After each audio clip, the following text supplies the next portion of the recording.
Hello my dear students, उम्मीद आप लोग सभी अच्छे से होंगे। तो दोस्तों, मैंने पिछले वीडियो में पार्ट 1 जो वीडियो है उसमें हम जो है 20 क्वेश्चन को कवर कर चुके हैं। तो अगला जो है पार्ट 2 जो है इसमें हम लोग फिर 20 क्वेश्चन करने वाले हैं। तो अभी क्वेश्चन नंबर 21 से लेकर के क्वेश्चन नंबर 40 तक देखने वाले सारे इंपॉर्टेंट क्वेश्चन। तो बिना टाइम वेस्ट के चलते हैं क्वेश्चन की तरफ। तो my dear students, question number 21 में कहा जा रहा है कि जब किसी चालक तार से विद्युत धारा प्रवाहित होती है तो गतिशील कण क्या है। तो वो आप सभी को पता है कि इलेक्ट्रॉन के प्रवाह को ही क्या कहा जाता है, विद्युत धारा कहा जाता है। तो विद्युत धारा का प्रवाह तब माना जाएगा जब इलेक्ट्रॉन का प्रवाह होगा, ठीक ना। तो इसका राइट आंसर क्या हो जाएगा, ऑप्शन नंबर डी हो जाएगा।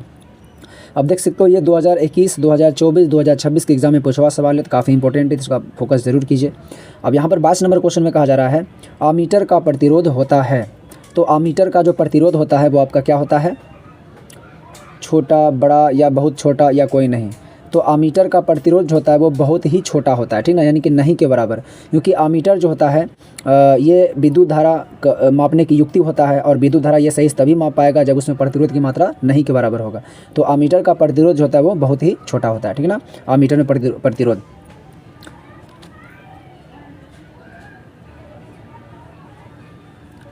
क्वेश्चन नंबर 23 में आपको कहा जा रहा है कि विद्युत बल्ब का फिलामेंट किसका बना होता है।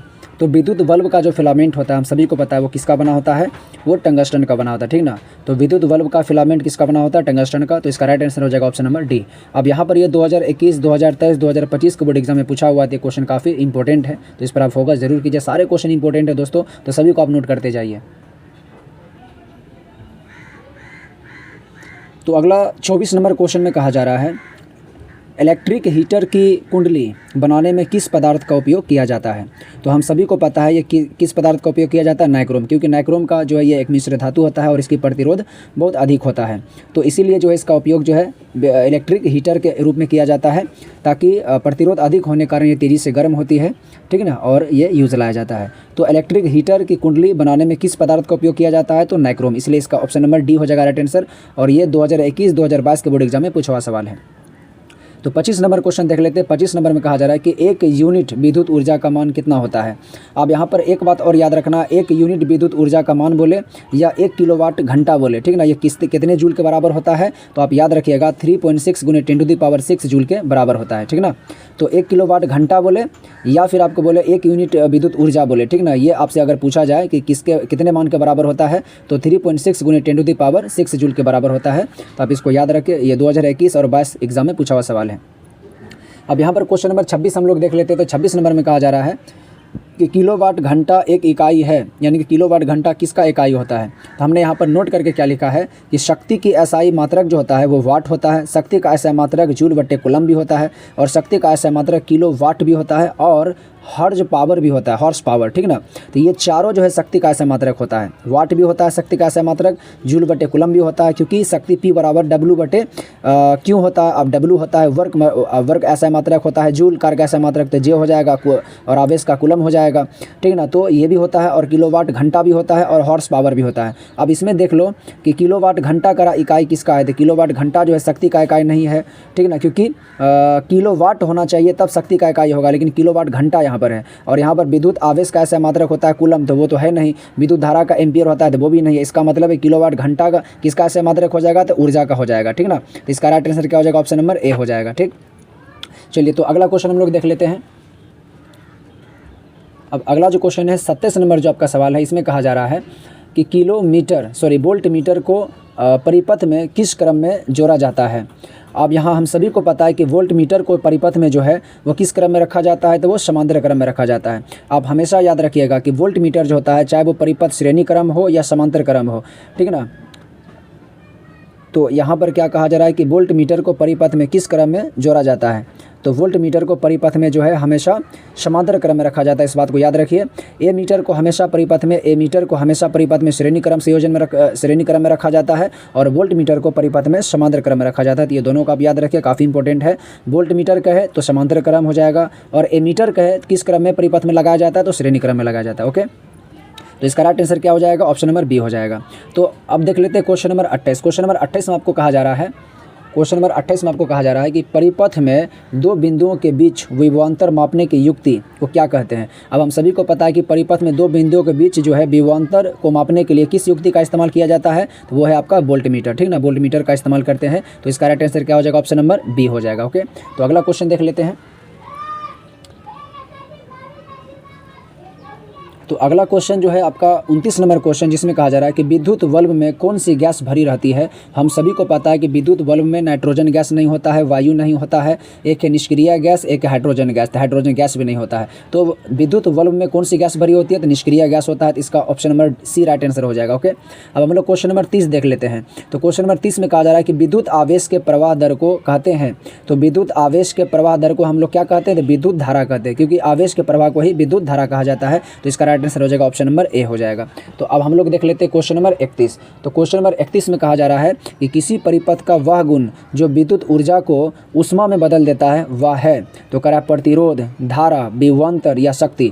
तो हम सभी को पता है कि प्रतिरोध के वजह से ही जो है तार क्या होता है, गर्म होता है। यानी कोई भी चीज़ जब उससे विद्युत धारा प्रवाहित किया जाता है, अगर वो गर्म होता है तो इसका वजह क्या है, प्रतिरोध वजह इसका। तो किसी परिपथ का वह गुण जो विद्युत ऊर्जा को ऊष्मीय ऊर्जा में बदलने का काम करता है, तो वो किसके वजह से होता है, तो प्रतिरोध की वजह से होता है। इसका राइट आंसर क्या हो जाएगा, ऑप्शन नंबर ए हो जाएगा। तो अब हम लोग चलते हैं, ठीक ना। तो याद रखिएगा, किसी परिपथ का वह गुण जो विद्युत ऊर्जा को ऊष्मीय ऊर्जा में बदलता है वह किसके वजह से होता है, तो क्या हो जाएगा, प्रतिरोध की वजह से, ठीक ना। तो इसका right answer option number A हो जाएगा। अब हम लोग देख लेते हैं 32 नंबर क्वेश्चन। तो यहाँ पर जो है 32 नंबर क्वेश्चन में कहा जा रहा है कि जब प्रतिरोध श्रेणी क्रम में जोड़े जाते हैं तब कौन सी भौतिक राशि उनमें समान रहती है। तो यहाँ पर बहुत बढ़िया क्वेश्चन है। कह रहा है जब प्रतिरोध श्रेणी क्रम में जुड़े होता है, जब प्रतिरोध श्रेणी क्रम में जुड़ा रहता है तब कौन सी भौतिक राशि उसमें समान रहती है। तो याद रखिएगा, विद्युत धारा। जब श्रेणी क्रम संयोजन में प्रतिरोध जुड़ा रहेगा तो उसमें विद्युत धारा प्रत्येक जगह समान होता है, अलग अलग नहीं होता है। और विभवांतर जो होता है सभी प्रतिरोध पर अलग अलग होता है। लेकिन यही दोस्तों याद रखना, जब श्रेणी क्रम नहीं रह करके जब प्रतिरोध समांतर क्रम में जुड़ा रहता है तो जस्ट उल्टा हो जाता है, ठीक ना। तो वहाँ पर विद्युत धारा सभी प्रतिरोध पर अलग अलग बढ़ जाता है, लेकिन विभवांतर सभी प्रतिरोध पर सेम होता है। कब, समांतर क्रम में। तो आप याद रखिएगा, काफ़ी इंपॉर्टेंट है। और ये इस मतलब श्रेणी क्रम संयोजन, समांतर क्रम संयोजन के बारे में आपको डिटेल पढ़ना है तो ये मैं वीडियो अपलोड कर चुका हूँ, जाकर आप देख सकते हैं। बिल्कुल स्टेप बाय स्टेप मैं पिक्चर बना के समझाया हूँ दोस्तों, तो वहाँ पर जाकर आप देख सकते हैं। तो अगला क्वेश्चन नंबर 33 देख लेते हैं। तो 33 नंबर में कहा जा रहा है कि किस उपकरण में धन यानी कि प्लस और ऋण यानी कि माइनस का चिन्ह नहीं होता है। तो हम सभी को पता है कि आप परिपथ जब देखोगे बढ़िया से तो वोल्ट मीटर में भी प्लस माइनस का चिन्ह होता है, ए मीटर में भी प्लस माइनस का चिन्ह होता है, एक है विद्युत सेल यानी कि बैटरी में भी प्लस माइनस होता है, यानी कि कुंडली जो है इसमें नहीं होगा। यानी कि तीनों में होता है तो इसमें नहीं होगा, कुंडली में नहीं होगा। तो इसका राइट आंसर क्या हो जाएगा, ऑप्शन नंबर डी हो जाएगा, कुंडली, यानी कि इसमें जो है प्लस माइनस का चिन्ह नहीं होता है। तो अब हम लोग देख लेते हैं 34 नंबर क्वेश्चन। ओके, तो 34 नंबर क्वेश्चन जो है, तो 34 नंबर क्वेश्चन में कहा जा रहा है कि यदि प्रतिरोध समांतर क्रम में हो, क्या कह रहा है, यदि प्रतिरोध समांतर क्रम में हो तो समतुल्य प्रतिरोध होगा।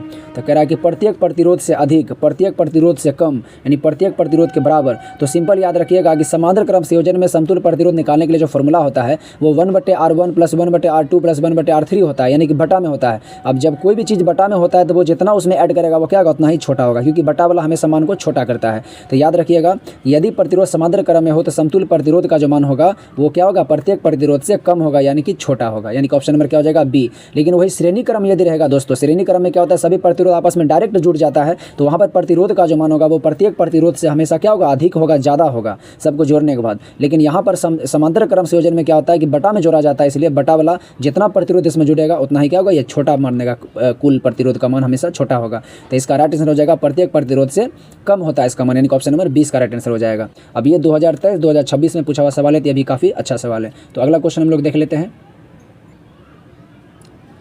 चलिए, तो 35 नंबर सवाल देख लेते हैं। तो 35 नंबर सवाल में कहा जा रहा है कि घरेलू विद्युत परिपथ में, यानी कि घर में जो विद्युत परिपथ होता है में उदासीन तार का रंग कैसा होता है। तो हम सभी जानते हैं उदासीन जो तार होता है उसका रंग कैसा होता है, तो लाल होता है, हरा होता है, काला होता है, पीला होता है। तो याद रखिएगा, उदासीन जो तार होता है उसका कलर कैसा होता है, काला होता है। ओके, क्या हो जाएगा, काला। तो इसका राइट आंसर क्या हो जाएगा, ऑप्शन नंबर सी हो जाएगा। ओके, चलिए, तो अगला प्रश्न हम लोग देख लेते हैं कि एक बल्ब के तंतु का प्रतिरोध कहा जा रहा है यहाँ पर 1200 ओम है। यह बल्ब 220 वोल्ट के विद्युत स्रोत से कितनी विद्युत धारा लेगा। तो यहाँ पर एक नोमरिकल आपसे पूछ दिया है, बहुत ही सिंपल नोमरिकल है। आप सिंपल सोचिए कि प्रतिरोध का आर का मान आपको दे दिया है और एक वोल्ट यानी कि भी का मान दे दिया, आपसे आई का मान पूछ रहा है। तो दोस्तों हम सभी जानते हैं, एक फॉर्मूला आपको पता होगा, एक होता है आई बराबर V/R होता है। तो सिंपल सोचिए कि यहाँ पर भी का मान कितना दे रखा आपको, 220, तो भी का मान हो जाएगा 220। और यहाँ पर जो है बटा में, यहाँ पर आपका जो है प्रतिरोध का मान कितना हो जाएगा 1200। तो यहाँ से क्या होगा 1 0 0 कट जाएगा और यहाँ से कटेगा तो 11 दूनी 22 हो जाएगा और ये आपका हो जाएगा 60 हो जाएगा। और जब इसको भाग दोगे ना तो सिंपल सोचो कि ऊपर में छोटा है नीचे में बड़ा है, तो 100% की मान 0 में आएगा। तो 0 आपको यही दिख रहा है, तो आपका ऑप्शन नंबर डी आपका हो जाएगा 0.18 एम्पियर हो जाएगा, यानी कि विद्युत धारा लेगा कितना लेगा, इतना लेगा। ओके, आप भाग देख चेक कर सकते हो, आपका आंसर इतना ही आएगा। ओके, तो अगला क्वेश्चन हम लोग देख लेते हैं 37 नंबर क्वेश्चन। तो 37 नंबर क्वेश्चन में आपको कहा जा रहा है कि विद्युत विभव कौन सी राशि है। तो विद्युत विभव जो है कौन सी राशि है, सदिश है या अदिश है। तो सिंपल याद रखिएगा कि विद्युत विभव जो होता है वो क्या होता है, अदिश राशि होता है। विद्युत धारा पूछे तो वो भी क्या होगा, अदिश राशि होगा। विद्युत धारा बोले या विद्युत विभव बोले दोनों क्या है, अदिश राशि है। ओके, तो इसका राइट आंसर क्या हो जाएगा, ऑप्शन नंबर ए हो जाएगा। ठीक है, तो अगला क्वेश्चन देख लेते हैं 38 नंबर। तो 38 नंबर जो आपका सवाल है, 38 नंबर में कहा जा रहा है कि एक फ्यूज का गलनांक होना चाहिए। तो सिंपल याद रखिएगा, एक फ्यूज जो होता है उसका गलनांक जो होता है बहुत ही क्या होता है, निम्न होता है, यानी बहुत ही कम होता है। ठीक ना, क्या होता है, बहुत ही कम। एक फ्यूज का गलनांक कम होता है, जिसके वजह से जब अतिभ्रमण होता है, जब दो गर्म और ठंडा तार आपस में कनेक्ट होता है तो तेजी से क्या होता है, ये विद्युत फ्यूज का तार गल जाता है और गलने की वजह से पूरे प्रतिरोध भंग होने से बच जाता है। तो क्या होगा, गलनांक इसका कम होना चाहिए। इसका राइट आंसर हो जाएगा ऑप्शन नंबर ए। ठीक ना, तो हम लोग देख लेते हैं 39 नंबर। तो 39 नंबर में कहा जा रहा है कि ताप बढ़ने से चालक के प्रतिरोध पर क्या प्रभाव होगा। तो जब किसी तार में ताप का मान बढ़ता है तो वहाँ प्रतिरोध का मान क्या होता है, बढ़ता है। बात समझ में आ गया। तो अगर आपको प्रतिरोध के बारे में जानना हो कि प्रतिरोध पर किस किस का प्रभाव पड़ता है, तो इस पर मैं वीडियो डिटेल में बना चुका हूं, तो आप जाकर के आप जरूर देखिए, सारे इंपॉर्टेंट लाइन है। ठीक ना, ये बहुत इंपॉर्टेंट, इसको आप जरूर एक बार देख लीजिए। तो ताप बढ़ने से चालक का प्रतिरोध का मान क्या होता है, बढ़ता है। अब प्रतिरोध का मान कब कब बढ़ता है, तो याद रखिएगा तार की लंबाई बढ़ाने पर भी प्रतिरोध का मान बढ़ता है। ठीक ना, और एक आपका हो जाएगा उसका अनुप्रस्थ काट का क्षेत्रफल, यानी कि मोटाई। तार की मोटाई जितना ज़्यादा बड़ा करोगे, मोटा करोगे, प्रतिरोध कम होगा। तार जितना पतला होगा, प्रतिरोध का मान ज़्यादा होगा। ये भी आप याद रखिए, काफ़ी इंपॉर्टेंट है। तो अगला हम लास्ट क्वेश्चन देख लेते हैं 40 नंबर। तो 40 नंबर क्वेश्चन में आपको कहा जा रहा है कि निम्न में कौन सुरक्षा युक्ति है। ठीक ना, आपका एम्पियर, विद्युत फ्यूज, एमसीवी और एक वी और सी दोनों। हम सभी को पता है कि सुरक्षा युक्ति के रूप में कौन कौन काम करता है, विद्युत फ्यूज भी सुरक्षा युक्ति है, एमसीवी भी सुरक्षा युक्ति है, यानी कि बी और सी दोनों आपका, यानी कि option number D right answer हो जाएगा। तो दोस्तों ये जितने भी क्वेश्चन मैंने अभी बताया, ये 20 क्वेश्चन था, ये सारे क्वेश्चन इंपॉर्टेंट है। तो टोटल मैंने पार्ट 1 और पार्ट 2 दोनों मिलाकर 40 क्वेश्चन हमने पूरा कवर कर लिया है। तो उम्मीद है सारे क्वेश्चन इंपॉर्टेंट है, आप लोग सारे नोट कर ले, आपके बोर्ड एग्जाम के लिए काफी इंपॉर्टेंट होगा। तो इस चीज आपके जितने भी इंपॉर्टेंट क्वेश्चन है आपके बोर्ड एग्जाम के लिए आप चाहते हो कि आप तक सबसे पहले पहुंचे, तो मेरे वीडियो को लाइक कीजिए और चैनल को सब्सक्राइब जरूर कीजिए, ताकि मैं जितने भी वीडियो अपलोड करूँ आप तक सबसे पहले पहुंचे। दोस्तों तो फिर मिलते हैं आप लोगों से एक अच्छे वीडियो के साथ, तब तक के लिए जय हिंद, जय भारत।